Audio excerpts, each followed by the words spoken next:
হরিণ প্রজাতির অন্যতম খর্বকায় ও লাজুক সদস্য এই মায়া হরিণ। আকারে ছোট, উচ্চতা 22 ইঞ্চি পর্যন্ত হয়, লালচে বাদামি লোম দ্বারা আবৃত।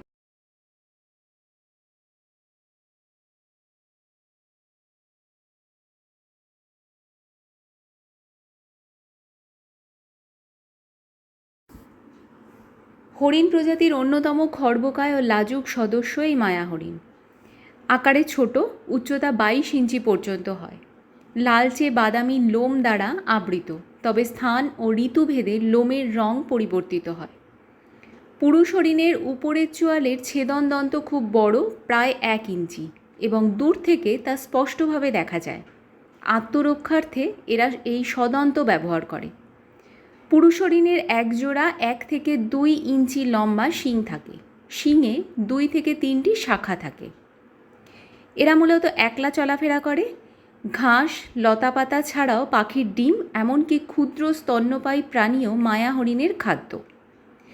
এদের চলাফেরা ও জীবনধারণ খুবই চমৎকার। মায়া হরিণ ভয় পেলে বা শিকারী প্রাণী দেখতে পেলে কুকুরের মতো ঘেউ ঘেউ করে বলে এদের বার্কিং ডিয়ার বলে।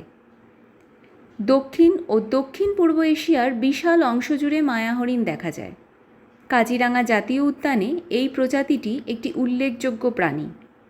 1972-এ ভারতীয় বন্যপ্রাণী সংরক্ষণ আইন দ্বারা এরা এখানে সুরক্ষিত। এছাড়াও উত্তর